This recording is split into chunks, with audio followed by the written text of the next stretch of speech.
قرآن کا ماننے والا بھی قرآن کو جھٹلاتا ہے اپنے عمل سے، اپنے رویے سے، کہہ رہا ہے کہ یہ قرآن ہے، اللہ کا کلام ہے، نہ پڑھتا ہے، نہ سمجھتا ہے، نہ غور کرتا ہے، نہ عمل کرتا ہے، تو اپنے عمل سے تو وہ ثابت کر رہا ہے کہ وہ ہرگز اسے اللہ کا کلام نہیں مانتا، یا تو اسے اللہ ہی پر یقین نہیں، جھوٹ موٹ کا وہ دعویٰ کر رہا ہے۔ کسی درجے میں بھی اللہ تعالیٰ پر ایمان ہو اور اللہ کے ساتھ کوئی تعلق ہو اور اللہ کی عظمت کا کوئی نقش دل پر ہو، اور پھر کسی درجے میں بھی یہ یقین ہو جائے کہ یہ اللہ کا کلام ہے، تو پھر یہ رویہ تو نہیں ہو سکتا۔ یہ جو سہل انگاری ہے، یہ بے اعتنائی ہے، یہ لا تعلقی ہے، یہ پھر نہیں ہو سکتی۔ تو در حقیقت ایک تکذیب عمل سے بھی ہوتی ہے۔ چنانچہ جو سورہ فرقان میں آیت آئی ہے، قال الرسول یا رب ان قوم اتخذوا هذا القرآن مہجورا، اور رسول نے کہا یا رسول کہیں گے، اگر تو دنیا میں یہ قول ہے تو دنیا سے مراد ترجمہ جو ہے کہا ہوگا، اور بعض اوقات آخرت کی باتیں بھی قرآن مجید میں صیغہ ماضی میں آتی ہیں، تو ہو سکتا ہے قیامت کے دن حضور صلی اللہ علیہ وسلم کی یہ بات جو ہے وہ سامنے آنے والی ہو کہ اللہ میری اس قوم نے اس قرآن کو مہجور ترک کر دیا تھا، اس کو کوئی اہمیت نہیں دی تھی، اس کی طرف کوئی التفات نہیں کیا تھا۔ یہ ایک گلہ کہہ لیں، شکوہ کہہ لیں، فریاد کہہ لیں اللہ تعالیٰ کہ نبی صلی اللہ علیہ وسلم کا قرآن مجید میں آیا ہے۔ اس کے حاشیے میں مولانا شبیر احمد عثمانی رحمۃ اللہ علیہ نے ایک بات لکھی ہے بڑی جامع، اور میرا جو کتاب چاہے مسلمانوں پر قرآن مجید کے حقوق، میں نے پورا اس میں وہ حوالہ دیا ہے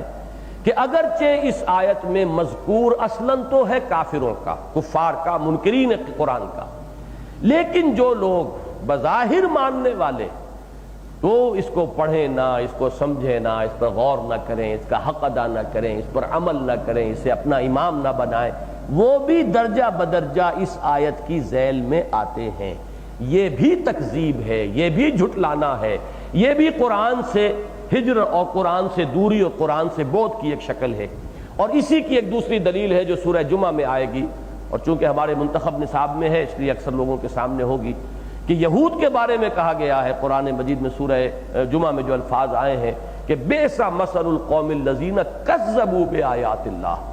بری مثال ہے اس قوم کی جس نے اللہ کی آیات کو جھٹلایا۔ حالانکہ یہود نے تورات کو جھٹلایا تو نہیں، وہ ان کی تکذیب بھی اپنے عمل سے تکذیب ہے،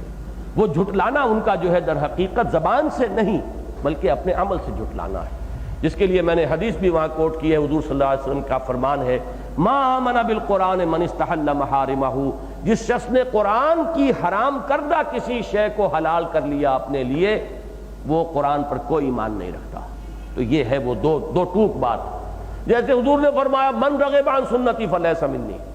جسے میری سنت پسند نہیں اس کا مجھ سے کوئی تعلق نہیں، جو میری سنت سے اعراض کرتا ہے